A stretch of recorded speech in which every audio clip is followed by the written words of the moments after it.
So നമ്മളിപ്പോൾ hydrogen വൃത്തിയായിട്ട് പഠിച്ചു. ഇനി നമ്മൾ പഠിക്കാൻ പോകുന്നത് കാർബൺ പറ്റാണ്. ഓക്കെ അല്ലേ? സോ നോൺവെലിസിന്റെ കേസിലാണെങ്കിൽ one of the most important element in the universe, അല്ലെങ്കിൽ ഒരു ജീവൻ ഉണ്ടാവാൻ വേണ്ടി ഏറ്റവും നിർണായക റോൾ വഹിച്ചൊരു മൂലമാണ് കാർബൺ എന്ന് പറയുന്നത്. സോ നമുക്ക് നോക്കാം കാർബൺ പറ്റി. സോ കാർബൺ പറ്റി നമുക്ക് ആദ്യം പഠിക്കാനുള്ളത്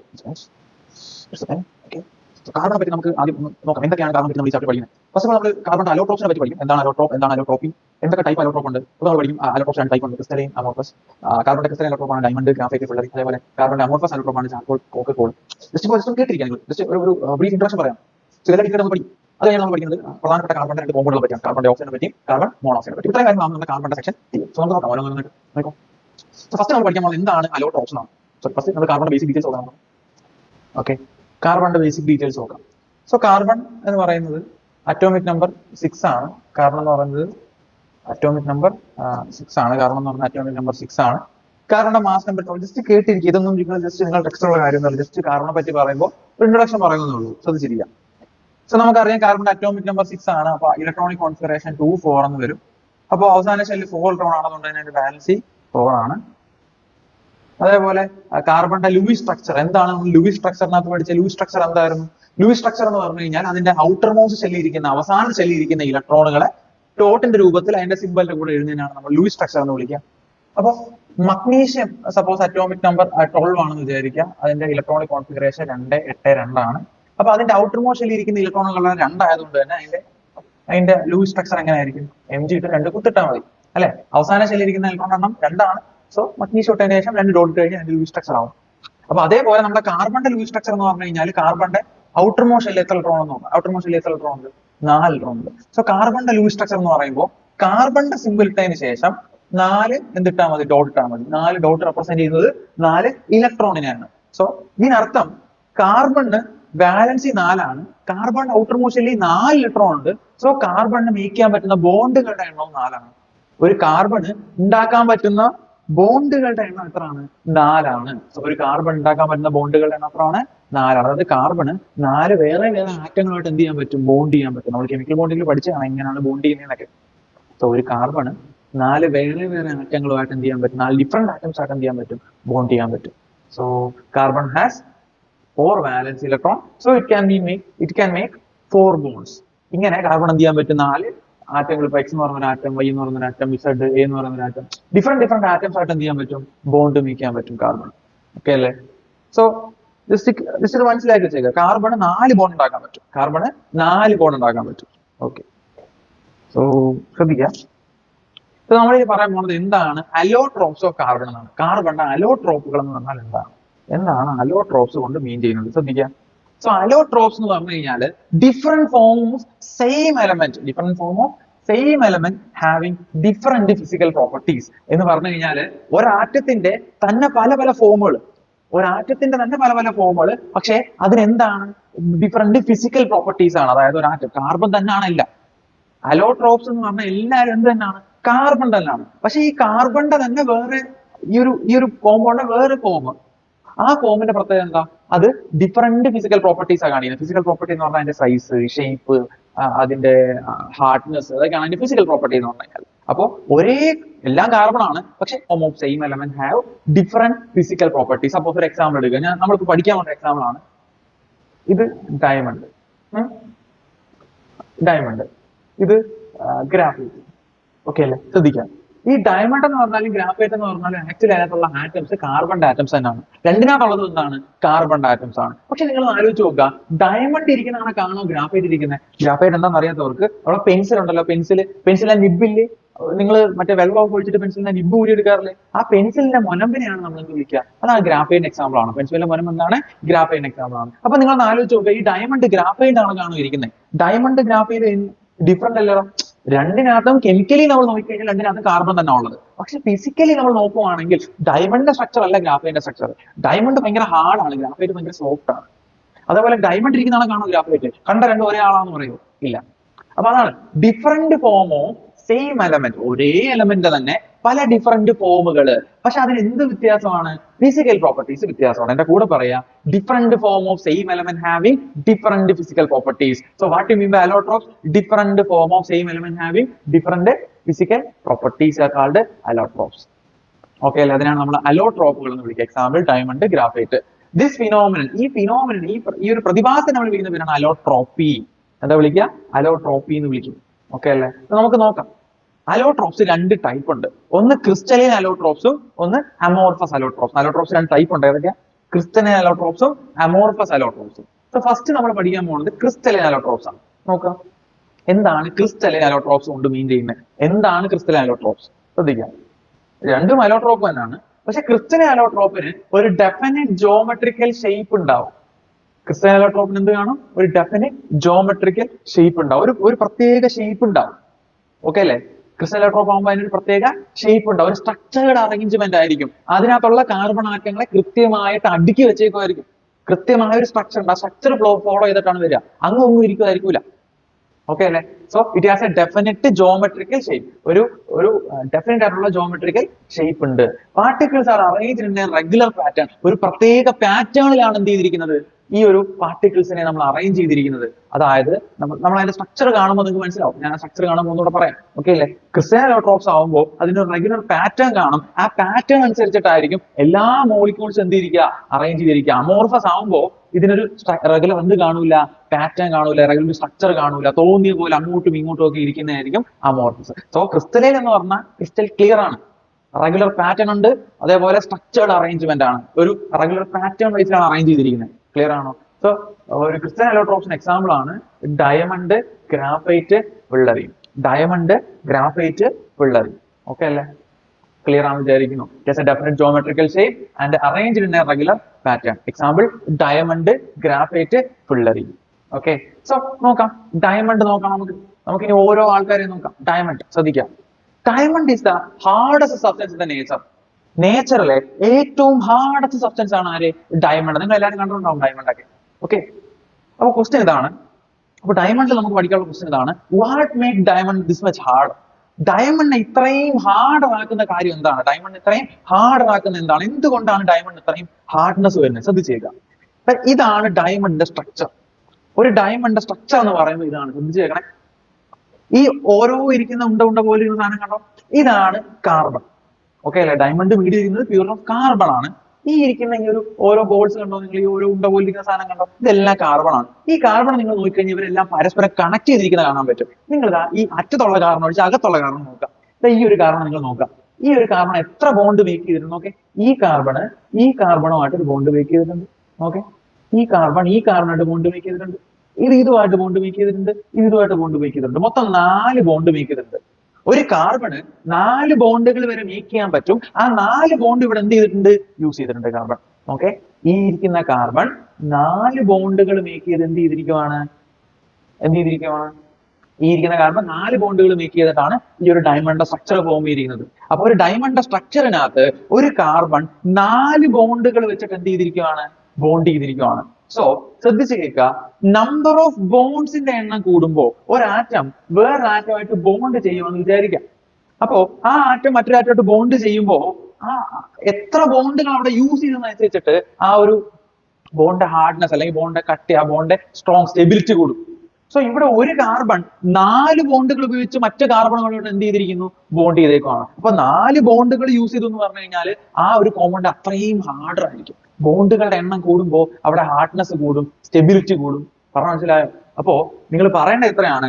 ഈ ഒരു സെന്റൻസ് പറഞ്ഞാൽ മതി: each carbon atom is covalently bond with 4 other carbon atoms in ഡയമണ്ടിനകത്ത് ഈച്ച് കാർബൺ ആറ്റം, ഈ ഇരിക്കുന്ന ഓരോ കാർബൺ ആറ്റങ്ങളും ചുറ്റും ഇരിക്കുന്ന മറ്റ് കാർബൺ ആറ്റങ്ങളുമായിട്ട് എന്ത് ചെയ്തിരിക്കുന്നു? കോവാലന്റ്ലി ബോണ്ട് ചെയ്തിരിക്കുന്നു.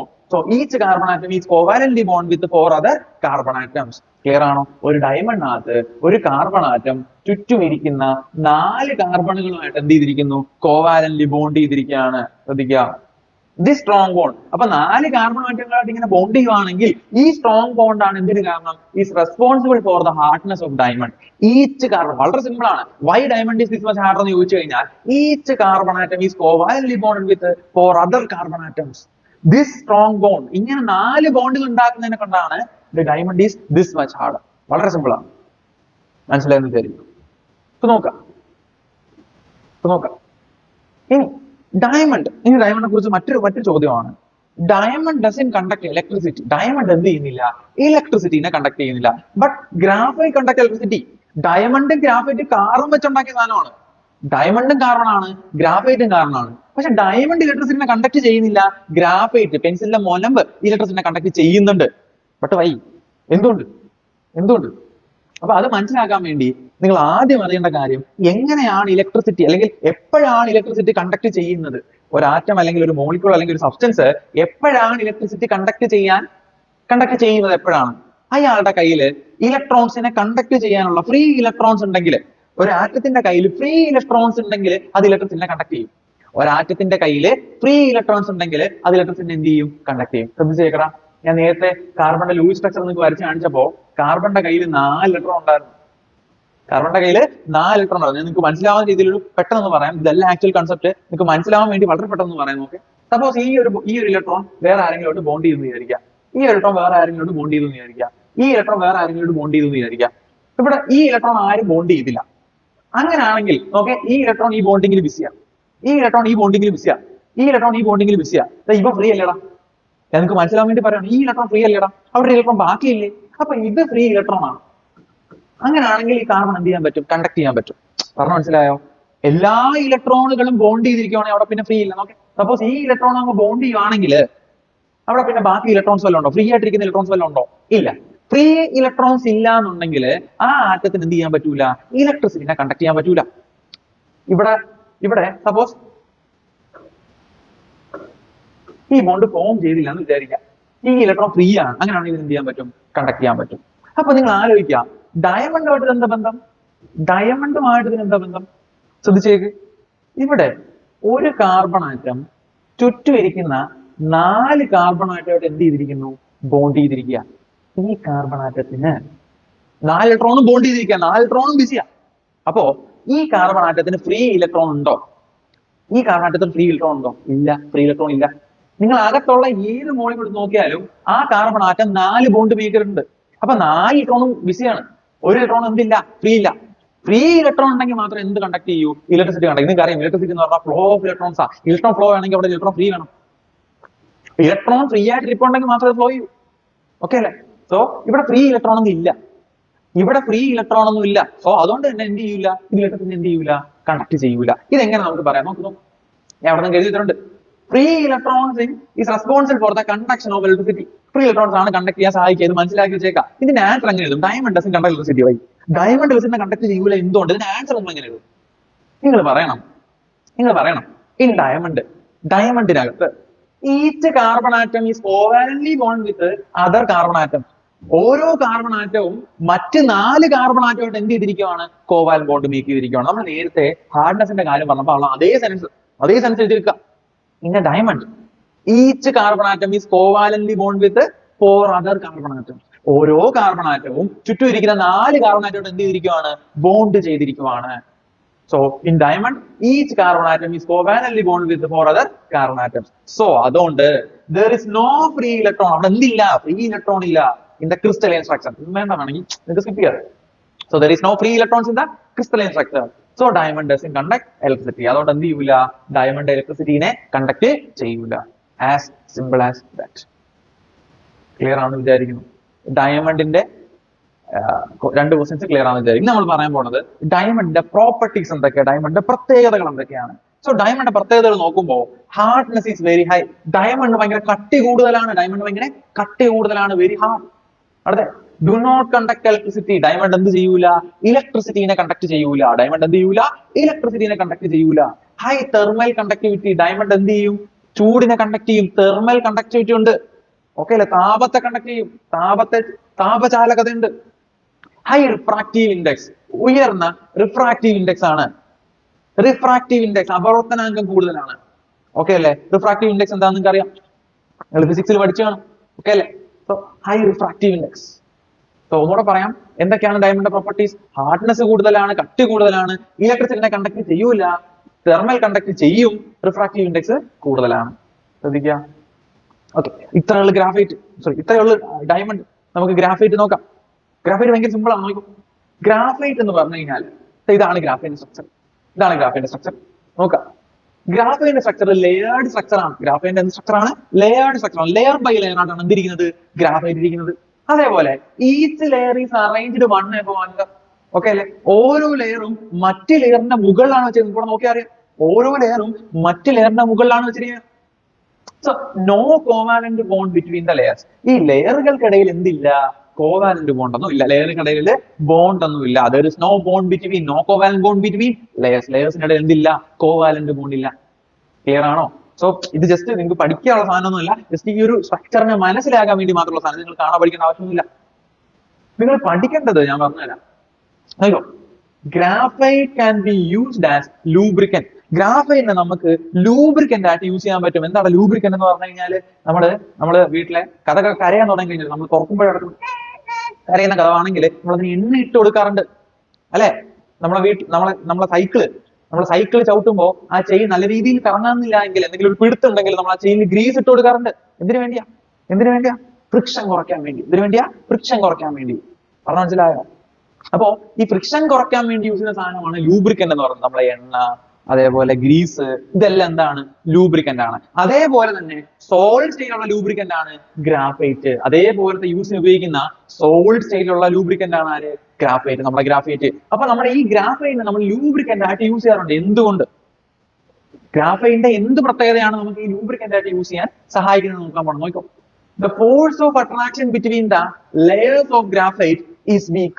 ശ്രദ്ധിക്കുക, ഞാൻ പറഞ്ഞു ഈ ഒരു ഗ്രാഫൈറ്റ് നമ്മൾ ലെയർ ബൈ ലെയർ ആയിട്ടാണ് വെച്ചിരിക്കുക അല്ലെ? ഗ്രാഫൈറ്റ് നമ്മൾ ലെയർ ബൈ ലെയർ ആയിട്ട് വെച്ചേക്കുക. അങ്ങനെ ലെയർ ബൈ ലെയർ ആയിട്ട് വെച്ചേക്കുന്ന ഈ ഗ്രാഫൈറ്റിന്റെ ലെയറുകൾക്കിടയിൽ ഫോഴ്സ് ഓഫ് അട്രാക്ഷൻ ഇല്ല. ലെയറുകൾക്കിടയിൽ എന്തില്ല? അട്രാക്ഷൻ ഇല്ല. രണ്ടുകൂടെ നോക്കി, രണ്ട് ലെയറുകൾ ഇങ്ങനെ വെച്ചേക്കുവാണെങ്കിൽ ഈ ലെയറുകൾ തമ്മിൽ അട്രാക്ഷൻ ഇല്ലെങ്കിൽ ഇവർ എന്ത് ചെയ്യില്ല? ഒട്ടൂല. ഓക്കെ, ലെയർ ഇങ്ങനെ നിൽക്കും, ലെയറുകൾ എന്ത് ചെയ്യും? ഇങ്ങനെ നിൽക്കും, ഇവർ എന്ത് ചെയ്യില്ല? ഒട്ടൂല. Okay, so the force of attraction between the layers of graphite is very weak. ഗ്രാഫൈറ്റിന്റെ ഇടയിലുള്ള ഫോഴ്സ് ഓഫ് അട്രാക്ഷൻ എന്താണ്? വളരെ വീക്ക് ആണ്. ഓക്കെ, ഇവർക്കിടയിലുള്ളത് വാൻ ഡെർ വാൾസ് ഫോഴ്സ് ആണ്. ഓക്കെ, സോ അങ്ങനെ ലെയറുകൾക്കിടയിലുള്ള അട്രാക്ഷൻ വീക്ക് ആണെങ്കിൽ so one layer can slide over other layer. അതായത് ഇവര് തമ്മിൽ അട്രാക്ഷൻ കൂടുതലായതുകൊണ്ട് തന്നെ ഞാൻ ഇവിടെ ഒരു ഫോഴ്സ് അപ്ലൈ ചെയ്ത് കഴിഞ്ഞാൽ, അല്ലെങ്കിൽ ഇവിടെ ഞാൻ ഒരു ഫോഴ്സ് കൊടുത്തു കഴിഞ്ഞാൽ ഈ ഗ്രാഫൈറ്റിന്റെ ഈ ലെയറിന്റെ മുകളിൽ ഇരിക്കുന്ന ഈ ലെയർ എന്ത് ചെയ്യും? മറ്റേ ലെയറിലൊന്നും ഇങ്ങനെ വീഴൂല. ഇവിടെ ഫോഴ്സ് കൊടുത്തു കഴിഞ്ഞാൽ എന്ത് ചെയ്യും? തെന്നി മാറും. ഓക്കെ അല്ലെ? This layer can slide over the other layer. ഈ ലെയർ എന്ത് ചെയ്യാൻ പറ്റും? മറ്റേ ലെയറിന്റെ മുകളിലൂടെ തെന്നി മാറാൻ പറ്റും. ഒരു ലെയറിന് മറ്റു ലെയറിന്റെ മുകളിൽ കൂടെ എന്ത് ചെയ്യാൻ പറ്റും? തെന്നി മാറാൻ പറ്റും. പറഞ്ഞ മനസ്സിലായോ? So the force of attraction between the layers of graphite is very weak. വളരെ സിമ്പിൾ സെന്റൻസ് ആണ്. The force of attraction between the layers of graphite is very weak. So one layer can slide over another layer. Simple. അതുകൊണ്ടാണ് നമുക്ക് എന്ത് ചെയ്യുക? ഇതിങ്ങനെ slippery ആണ്, നമുക്ക് തെന്നി മാറും. സ്ലിപ്പറി ആയതുകൊണ്ടാണ് നമ്മൾ എന്ത് ചെയ്യുന്നത്? അതിനെ ലൂബ്രിക്കന്റ് ആയിട്ട് യൂസ് ചെയ്യുന്നത്. So hence it is used as lubricant. Clear ആണോ? സോ നമുക്ക് നോക്കാം. ഇനി ഗ്രാഫൈറ്റ് കഴിഞ്ഞ് നമുക്ക് പഠിക്കാനുള്ള സാധനം ഗ്രാഫീൻ ആണ്. എന്താണ്? ഗ്രാഫീൻ. നോക്കാം. ഗ്രാഫീൻ എന്ന് പറഞ്ഞു കഴിഞ്ഞാല് ഇതാണ് ഗ്രാഫൈറ്റ്. ഓക്കെ, ഈ ഗ്രാഫൈറ്റിന്റെ ഒറ്റ ലെയർ നിങ്ങൾ എടുക്കാം. ഇതിൽ ഏതെങ്കിലും ഒരു ലെയർ എടുക്കാം. ആ ലെയറിനെ വിളിക്കുന്ന പേരാണെന്ത്? ഗ്രാഫൈറ്റ് എന്ന് പറയുന്നത്. ആ ഗ്രാഫീന്റെ ഏതെങ്കിലും ഒരു ലെയർ എടുത്തു കഴിഞ്ഞാൽ ആ ലെയറിനെ വിളിക്കുന്ന പേരാണ് ഗ്രാഫീൻ. ഗ്രാഫൈറ്റിന്റെ ഏതെങ്കിലും ഒരു ലെയറിനെ എടുത്തു കഴിഞ്ഞാൽ അതിനെ വിളിക്കുന്ന പേരാണ് ഗ്രാഫീൻ. ഓക്കെ അല്ലെ? നോക്ക്, single layer of graphite. Graphene is the single layer of graphite. അപ്പോ എന്താണ് ഗ്രാഫൈറ്റിനെ കുറിച്ച് നമുക്ക് പറയാനുള്ളത് നോക്കാം. Layers of 2-dimensional hexagonal carbon rings. ഇതൊരു 2-dimensional സ്ട്രക്ചർ ആണ്. ഒരു പേപ്പർ പോലെ 2-dimensional സ്ട്രക്ചർ ആണ്. ലെങ്തും ബ്രെഡ്ത്തും മാത്രമേ ഉള്ളൂ, ഹൈറ്റ് ഇല്ല. എന്താ 2 dimension എന്ന് പറഞ്ഞാൽ? ലെങ്തും ബ്രെഡ്ത്തും മാത്രമേ ഉള്ളൂ, ഹൈറ്റ് ഇല്ല. 3 dimension എന്ന് പറഞ്ഞാൽ ലെങ്ത്, ബ്രെഡ്ത്ത്, ഹൈറ്റ് വേണം. നമ്മളെല്ലാം 3-dimensional ബീങ്സ് ആണ്. നോക്കെ, ഈ പെൻസിൽ നോക്കെ, ലെങ്ത് ഉണ്ട്, ബ്രെഡ്ത്ത് ഉണ്ട്, ഹൈറ്റ് ഉണ്ട്. ഓക്കെ അല്ലെ? പേപ്പർ പോലെ ഒരു 2-dimensional hexagonal. നോക്കെ, ഹെക്സഗണൽ ഈ ഉണ്ടയാണ് കാർബൺ, ഇത് ഇടയിലുള്ള ബോണ്ടുകളാണ്. Okay, so hexagonal carbon rings ആണ് എവിടെ കാണാൻ പറ്റുക? ഗ്രാഫീനിൽ കാണാൻ പറ്റും. ജസ്റ്റ് അറിഞ്ഞിരിക്കുക, ഇതിനകത്ത് കൂടുതൽ കാര്യങ്ങളൊന്നുമില്ല, ജസ്റ്റ് ഒന്ന് അറിഞ്ഞിരിക്കുക. ഓക്കെ, പ്രോപ്പർട്ടീസ് ഓഫ് ഗ്രാഫീന്റെ പ്രത്യേകതകൾ. ഗ്രാഫീൻ നമ്മൾ നാനോ ടെക്നോളജിയിലൊക്കെ യൂസ് ചെയ്യാറുണ്ട്. ഓക്കെ അല്ലെ? ചെറിയ സാധനങ്ങൾ കൊണ്ടുള്ള. ഓക്കെ, നോക്കാം. സോ ഗ്രാഫീൻ ഒന്നാമത്തെ പ്രത്യേകത 1/2 1/200 width of steel. ഗ്രാഫൈന്റെ ഒന്നാമത്തെ പ്രത്യേകതയാണ് അതിന് 1/200 width of steel ആണ്. ഒരു സ്റ്റീലിന്റെ ബാർ എടുത്തു കഴിഞ്ഞാൽ ആ സ്റ്റീലിന്റെ ബാറിന്റെ വെയിറ്റിന്റെ 1/200 വെയിറ്റ് മാത്രമേ ആർക്ക് കാണത്തുള്ളൂ? ഈ ഒരു ഗ്രാഫീന് കാണത്തുള്ളൂ. അതായത് സിമ്പിൾ ആയിട്ട് പറഞ്ഞു കഴിഞ്ഞാൽ നിങ്ങൾ സ്റ്റീലിന്റെ പീസ് എടുക്കുക, ആ സ്റ്റീലിന്റെ വെയിറ്റ് അളന്ന് വെക്കുക, എന്നിട്ട് ആ സ്റ്റീലിന്റെ പീസിന് 200 പീസായിട്ട് മുറിക്കുക. അതിൽ ഒരു പീസ് എടുക്കുക. അപ്പൊ ഭയങ്കര ചെറിയ പീസ് ആയിരിക്കുമല്ലോ. ഒരു സ്റ്റീൽ ബാറിന് 200 പീസായിട്ട്, 2 പീസ് ആകുമ്പോൾ പകുതിയാവും. അതേപോലെ 200 പീസായിട്ട് മുറിക്കുക എന്ന് പറഞ്ഞാൽ വളരെ ചെറിയ പീസല്ലേ കിട്ടുക. ആ ചെറിയ പീസിന്റെ വെയിറ്റ് ആയിരിക്കും ഗ്രാഫീന്റെ വെയിറ്റ്. അത്ര ചെറുതാണെന്നാണ് ഉദ്ദേശിക്കുന്നത്. സ്റ്റീലിന്റെ അത്രയും പവർ ഉണ്ട് ഗ്രാഫീന്, പക്ഷെ വെയിറ്റ് സ്റ്റീലിന്റെ 1/200 ഉള്ളൂ. അതാണ് ഇവിടെ ഉദ്ദേശിക്കുന്നത്. ഓക്കെ അല്ലേ? And 1/5 weight of aluminium. അലൂമിനിയത്തിന്റെ 1/5 വെയിറ്റ് ഉള്ളൂ. അലൂമിനിയം നമുക്കറിയാം ലൈറ്റർ എലമെന്റ് ആണ്, വളരെ വെയിറ്റ് കുറഞ്ഞ എലമെന്റ് ആണ്. അങ്ങനെയുള്ള അലൂമിനിയത്തിന് 5 പീസ് ആക്കി മുറിച്ചിട്ട് അതിലൊരു പീസിന്റെ വെയിറ്റ്. ക്ലിയർ ആണോ? So 1/200 weight of steel and 1/5 weight of aluminium ഗ്രാഫീന്റെ പ്രത്യേകതയാണ്. അടുത്ത ഗ്രാഫീന് ഹൈ ഇലക്ട്രിക്കൽ കണ്ടക്ടിവിറ്റി ആണുള്ളത്. ഗ്രാഫീന് ഹൈ ഇലക്ട്രിക്കൽ കണ്ടക്ടിവിറ്റി ഉണ്ട്. നല്ല രീതിയിൽ എന്ത് ചെയ്യാൻ പറ്റും? ഇലക്ട്രിസിറ്റിനെ പാസ് ചെയ്യിപ്പിക്കാൻ ഗ്രാഫീനെ കൊണ്ട് പറ്റും. നല്ല രീതിയിൽ ഇലക്ട്രിസിറ്റിനെ പാസ് ചെയ്യിപ്പിക്കാൻ ആരെ കൊണ്ട് പറ്റും? ഗ്രാഫീനെ കൊണ്ട് പറ്റും. അതേപോലെ ഹൈ തെർമൽ കണ്ടക്ടിവിറ്റി ഉണ്ട്. എന്തുണ്ട്? ഹൈ തെർമൽ കണ്ടക്ടിവിറ്റി ഉണ്ട്. തെർമൽ കണ്ടക്ടിവിറ്റി കൂടുതലാണ്, താപചാലകത കൂടുതലാണ്, താപത്തിന് കടത്തിവിടാനുള്ള കഴിവുണ്ട്. ഓക്കെ അല്ലേ? സോ ഗ്രാഫീന്റെ മൂന്ന് പ്രോപ്പർട്ടീസ് വൃത്തിയായിട്ട് പഠിക്കുക. High electrical conductivity, high thermal conductivity, അതേപോലെ വെയിറ്റിന്റെ കാര്യം പഠിക്കുക. 1/200 weight of steel and 1/5 weight of aluminium. Simple. അടുത്ത ഗ്രാഫൈറ്റ്, യൂസ് ഓഫ് ഗ്രാഫൈറ്റ്. ഇത് ഇടയ്ക്ക് വന്ന ടോപ്പിക്കാണ്. നമ്മൾ ഗ്രാഫീൻ ആണ് ഇത്ര നേരം പഠിച്ചുകൊണ്ടിരുന്നത്. ഇത് ഗ്രാഫൈറ്റിന്റെ യൂസ് ആണ്. നമ്മൾ നേരത്തെ പഠിച്ചില്ലേ ലെയർ ബൈ ലെയർ സ്ട്രക്ചർ, അതിന്റെ യൂസ് ആണ്. ഗ്രാഫൈറ്റിന്റെ യൂസ് ആണ്. Okay, graphite. So graphite is used as electrodes in dry cell. Dry സെല്ലുകളിൽ നമ്മൾ 8ാം ക്ലാസ്സിലൊക്കെ ഇലക്ട്രോലിസ് പഠിച്ചിട്ടുണ്ട്. ഇങ്ങനെ പഠിച്ചിട്ടുണ്ടോ? ഇവിടെ ഇങ്ങനെ ഒരു ലിക്വിഡ് ഉണ്ട്. ആ ലിക്വിഡ് ഇവിടെ ഇങ്ങനെ ബാറ്ററി കണക്ട് ചെയ്തിട്ടുണ്ട്. ഇതേപോലെ ഒരു സാധനം കണക്ട് ചെയ്തിട്ടുണ്ടാവും. പഠിച്ചിട്ടുണ്ടാവും നിങ്ങൾ. അപ്പൊ നിങ്ങൾ ഇവിടെ കാർബൺ റോഡ് എന്നായിരുന്നു അതിനെ വിളിച്ചത്.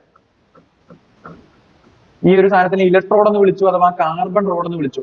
ഈ കാർബൺ റോഡുകളെ ഉണ്ടാക്കാൻ ഉപയോഗിക്കുന്ന സാധനമാണ് ഗ്രാഫൈറ്റ്. ഓക്കെ അല്ലെ? ഇലക്ട്രോളിസ്, മറ്റേ വെള്ളത്തിന് സ്പ്ലിറ്റ് ചെയ്ത് ഹൈഡ്രജനും ഓക്സിജനും ആക്കുന്ന പ്രോസസ് നിങ്ങൾ പഠിച്ചു കാണും, അല്ലെങ്കിൽ ഇലക്ട്രോളിസ് പഠിച്ചു കാണും. സോ അവിടെ നമ്മൾ യൂസ് ചെയ്യുന്ന കാർബൺ റോഡുകൾ ഉണ്ടാക്കുന്നത് ഗ്രാഫൈറ്റ് യൂസ് ചെയ്തിട്ടാണ്. ഓക്കെ അല്ലെ? Used as electrodes in dry cell. Dry സെല്ലിൽ ഇലക്ട്രോഡുകൾ ഉണ്ടാക്കാൻ വേണ്ടി നമ്മൾ എന്ത് ചെയ്യാറുണ്ട്? യൂസ് ചെയ്യാറുണ്ട്. ഇനി ചിലപ്പോൾ ചോദിക്കാം, എന്തുകൊണ്ട് നമ്മൾ ഇലക്ട്രോഡുകൾ ഉണ്ടാക്കാൻ വേണ്ടി ഗ്രാഫൈറ്റ് യൂസ് ചെയ്തു? ഗ്രാഫൈറ്റിന്റെ എന്ത് പ്രത്യേകത കാരണമാണ് നമ്മൾ ഇതിനു വേണ്ടി യൂസ് ചെയ്തത്? Because graphite can conduct electricity. Graphite എന്ത് ചെയ്യാനുള്ള കഴിവുണ്ട്? ഇലക്ട്രിസിറ്റിനെ കണ്ടക്ട് ചെയ്യാനുള്ള കഴിവുണ്ട്. അതുകൊണ്ട് നമ്മൾ എന്ത് ചെയ്തു? ഇവിടെ ഇലക്ട്രോഡായിട്ട് യൂസ് ചെയ്തു. ഓക്കെ അല്ലെ? ഇലക്ട്രിസിറ്റി കണ്ടക്ട് ചെയ്യാൻ കഴിയാത്ത ആളെ ഇവിടെ പിടിച്ചിരുത്തോ? ബാറ്ററി അവിടെ വെച്ചേക്കുന്നത് ഇലക്ട്രിസിറ്റി കണ്ടക്ട് ചെയ്തല്ലേ പറ്റത്തുള്ളൂ. അപ്പൊ ഇലക്ട്രിസിറ്റി കണ്ടക്ട് ചെയ്യാൻ ഗ്രാഫൈറ്റിന്റെ കഴിവുണ്ട്. അതുകൊണ്ട് ഗ്രാഫൈറ്റ് എന്തായിട്ട് യൂസ് ചെയ്തു? ഇലക്ട്രോഡായിട്ട് യൂസ് ചെയ്യുന്നു. അടുത്ത use to make pencil lead. പെൻസിലിന്റെ ലെഡ് ഉണ്ടാക്കാൻ വേണ്ടി, പെൻസിലിന്റെ മൊനം ഉണ്ടാക്കാൻ വേണ്ടി നമ്മൾ എന്ത് ചെയ്യുന്നു? ഗ്രാഫൈറ്റിനെ ഉപയോഗിക്കാറുണ്ട്. എന്ത് പ്രത്യേകത ഗ്രാഫൈറ്റ് കാരണം നമ്മൾ ഇത് യൂസ് ചെയ്യാറ്? കാരണം ഗ്രാഫൈറ്റ് എന്ന് പറഞ്ഞാൽ സോഫ്റ്റ് ആൻഡ് സ്ലിപ്പറി ആണ്. ഗ്രാഫൈറ്റ് വളരെ സോഫ്റ്റും വളരെ സ്ലിപ്പറിയും ആണ്. അതേപോലെ ഗ്രാഫൈറ്റ് നോൺ ടോക്സിക് ആണ്. ഗ്രാഫൈറ്റ് വിഷമുള്ള സാധനമൊന്നുമില്ല. ഓക്കെ അല്ലേ? കുട്ടികളൊക്കെ ഉപയോഗിച്ച് കഴിഞ്ഞാൽ വലിയ പ്രശ്നമൊന്നും ഉണ്ടാവില്ല. ഓക്കെ അല്ലേ? സോ പെൻസിൽ ലെഡ് ഉണ്ടാക്കാൻ വേണ്ടി ഗ്രാഫൈറ്റ് എന്ത് പ്രോപ്പർട്ടീസ് ഒക്കെ യൂസ് ചെയ്യുന്നത്? ഗ്രാഫൈറ്റ് സോഫ്റ്റ് ആണ്, സ്ലിപ്പറി ആണ്, അതേപോലെ ഗ്രാഫൈറ്റ് നോൺ ടോക്സിക് ആണ്. ക്ലിയർ ആണെന്ന് വിചാരിക്കുന്നു. ഓക്കെ അല്ലേ? സോ നമ്മുടെ കാർബണിന്റെ ടോപ്പിക്കിലെ അവസാനത്തെ സാധനമാണ് ഫുള്ളറിൻ. അലോട്രോപ്സിലെ അവസാന സാധനമാണ് ഫുള്ളറിൻ, ബക്കി ബോൾസ്. ഓക്കെ അല്ലേ? നോക്കാം. ഫുള്ളറിനെ പറ്റി നമുക്ക് തോന്ന കാര്യമൊന്നും പഠിക്കുകയല്ല. ഫുള്ളറിന്റെ സ്ട്രക്ചർ അറിഞ്ഞിരിക്കുക. നിങ്ങളുടെ പരീക്ഷയ്ക്ക് മിക്കവാറും നിങ്ങൾക്ക് 3 സ്ട്രക്ചർ തരും. ഇതൊരു ചോദിക്കുന്നത് ഏതാണെന്ന് ചോദിക്കും. അപ്പൊ സ്ട്രക്ചർ കൃത്യമായിട്ട് മനസ്സിലാക്കി വെച്ചേക്കാം. നമ്മുടെ ഡയമണ്ട് ആണെങ്കിൽ നമ്മൾ ഇതേപോലെ ഡയമണ്ട് ഇരിക്കുക. ഏകദേശം ഇങ്ങനെ പൊക്കോണ്ടിരിക്കും. അതേപോലെ ഒന്നല്ല.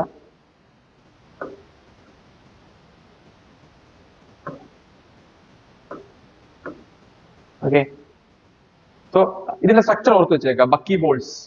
ഫുള്ളറിനെ വിളിക്കുന്ന മറ്റൊരു പേരാണ് ബക്കി ബോൾസ്. ഓക്കെ അല്ലെ? സോ ഫുള്ളറിന്റെ സ്ട്രക്ചർ എന്ന് പറയുമ്പോൾ ഒരു ഫുട്ബോളിന്റെ സ്ട്രക്ചർ ആണ് ഫുള്ളറിനുള്ളത്. ഓക്കെ അല്ലെ? ഒരു ഫുട്ബോൾ പോലുള്ള സ്ട്രക്ചർ ആണ് ആർക്ക്? ഫുള്ളർ. ഹോളോസ്പിയർ. ഓക്കെ, എന്താണ് ഹോളോസ്പിയർ? സ്ട്രക്ചർ എന്താണ്? Hollow spherical structure with consisting of pentagons and hexagons. പെന്റഗൺസും ഹെക്സഗൺസും ഉള്ള ഹോളോസ്പെരിക്കൽ സ്ട്രക്ചർ ആണ് ആർക്കുള്ളത്? ഫുള്ളറിനുള്ളത്. എന്താണ് പെന്റഗൺ, എന്താണ് ഹെക്സഗൺ എന്ന് അറിയാലോ നമുക്ക്. പെന്റഗൺ ഞാൻ കാണിച്ചു തരാം. നോക്ക്. ഇതൊരു പെന്റഗൺ അല്ലേടാ, 5 സൈഡുള്ള ഷേപ്പ്. നോക്ക്, ഇതൊരു ഹെക്സഗൺ അല്ലേ? 6 സൈഡുള്ള ഷേപ്പ്. ശരിക്കും നമ്മളൊരു ഫുട്ബോൾ ബോൾ ഉണ്ടല്ലോ, ഫുട്ബോൾ, പഴയ ഫുട്ബോൾ ബോൾ, മറ്റേ ബ്ലാക്ക് ആൻഡ് വൈറ്റ് വെള്ളക്കകത്ത് ഹെക്സഗണും കറുപ്പിനകത്ത് പെന്റഗണും വരും. നിങ്ങളുടെ കയ്യിൽ ഫുട്ബോൾ ഉണ്ടെങ്കിൽ നിങ്ങളൊന്ന് എടുത്ത് നോക്കാം, അല്ലെങ്കിൽ ഗൂഗിളിൽ ഒന്ന് ഇമേജസ് എടുത്ത് നോക്കാം. ഇതേ സെയിം സ്ട്രക്ചർ ആണ് ഫുട്ബോളിൽ. ഓക്കെ അല്ലേ? ഇതേ സെയിം സ്ട്രക്ചർ ആണ്. വേണമെങ്കിൽ നമുക്ക് ഇങ്ങനെയും പറയാം, ഫുള്ളറിന്റെ ഡിസൈനെ ഇൻസ്പയർ ചെയ്തിട്ടാണ് ഫുട്ബോൾ സ്ട്രക്ചർ ഉണ്ടാക്കിയെന്നാണെങ്കിലും പറയാം. ഓക്കെ, സോ ഫുള്ളറിൻ എന്ന് പറഞ്ഞു കഴിഞ്ഞാൽ വിളിക്കുന്ന പേര് ബക്കി ബോൾസ് ആണ്. അത് ഹോളോ സ്ഫെരിക്കൽ സ്ട്രക്ചർ ആണ്. ഹോളോ എന്ന് പറഞ്ഞാൽ അകത്ത് പൊള്ളയായിട്ടുള്ള, സ്ഫെരിക്കൽ എന്ന് പറഞ്ഞാൽ sphere. Okay, consisting of pentagons and hexagons. ഇനി last topic carbon nano tube. Carbon nano just അറിഞ്ഞിരുന്നാൽ മാത്രം മതി നിങ്ങൾ സ്റ്റഡിങ്ങിന് വേണ്ടി. ഓക്കെ, കാർബൺ നാനോ ട്യൂബ് എന്ന് പറഞ്ഞാൽ ഫുള്ളറിന്റെ തന്നെ വേറൊരു ഫോം ആണ്. അതായത് നമ്മൾ ബക്കി ട്യൂബ്സ് എന്ന് വിളിക്കാം. എന്താ വിളിക്കുക? ബക്കി ട്യൂബ്സ് എന്ന് വിളിക്കാം. ഇനി ആ ബക്കി ട്യൂബ്സ് ശരിക്കും ഫുള്ളറിൻ വിത്ത് സിലിണ്ടറിക്കൽ സ്ട്രക്ചറിനെയാണ് നമ്മൾ എന്ത് വിളിക്കുക? കാർബൺ നാനോ ട്യൂബ് എന്ന് വിളിക്കുക. ഫുള്ളറിൻ വിത്ത് സ്ഫെരിക്കൽ സ്ട്രക്ചറിനെ നമ്മൾ ബക്കി ബോൾസ് എന്ന് വിളിക്കുക. ഫുള്ളറിൻ വിത്ത് സ്ഫെരിക്കൽ സ്ട്രക്ചറിനെ ബക്കി ബോൾസ് എന്നും, ഫുള്ളറിൻ വിത്ത് സിലിണ്ടറിക്കൽ സ്ട്രക്ചറിനെ, ഒരു സിലിണ്ടറിക്കൽ സ്ട്രക്ചർ സിലിണ്ടർ അറിയില്ലേ? സിലിണ്ടർ. ഓക്കെ, സിലിണ്ടറിക്കൽ സ്ട്രക്ചർ നമ്മൾ എന്ത് വിളിക്കും? ബക്കി ട്യൂബ്സ് എന്ന് വിളിക്കും. ബക്കി ട്യൂബ്സ്. ഓക്കെ അല്ലേ? Used in IT field, information ടെക്നോളജിയുടെ ഫീൽഡിലൊക്കെ നമ്മൾ യൂസ് ചെയ്യാറുണ്ട്. ഓക്കെ, സോ ഇതോടുകൂടി നമ്മുടെ ക്രിസ്റ്റലൈൻ അലോട്രോപ്സിന്റെ ടോപ്പിക്ക് തീർന്നു. ഇനി നമുക്ക് പഠിക്കാനുള്ളത് അമോർഫസ് അലോട്രോപ്സ് ആണ്. Amorphous allotropes. ഓക്കെ ആണോ? സോ എന്താണ് അമോർഫസ് അലോട്രോപ്സ് നോക്കാം. നമ്മൾ നേരത്തെ പറഞ്ഞു ക്രിസ്റ്റലൈൻ എന്ന് പറഞ്ഞാൽ എന്തായിരുന്നു? വളരെ സ്ട്രക്ചേർഡ് ആയിട്ടുള്ള രീതിയിൽ, വളരെ പാറ്റേണിൽ നമ്മളൊരു മോളിക്യൂൾസിനെ അറേഞ്ച് ചെയ്ത് വെച്ചിരിക്കുന്നതിനാണ് നമ്മൾ ക്രിസ്റ്റലൈൻ അലോട്രോപ്സ് എന്ന് വിളിക്കുക. ഒരു സ്ട്രക്ചറും ഇല്ലാതെ തോന്നുന്ന രീതിയിൽ അറേഞ്ച് ചെയ്തിരിക്കുകയാണെങ്കിൽ എന്ത് വിളിക്കും? അമോർഫസ് എന്ന് വിളിക്കും. The substance do not have a definite crystal structure. കണ്ടോ? അമോർഫസ് അലോട്രോപ്സ് എന്ന് പറഞ്ഞാൽ എന്താണ്? Allotropes doesn't have a definite crystal structure. Okay, അതിന് എക്സാമ്പിൾ ആണ് ചാർക്കോൾ, ഉക്കരി, coke, lampblack and coalite. Okay അല്ലെ? കോൾ ഉണ്ടല്ലോ, കോള്, കൽക്കരി ഇതിനകത്ത് വരും,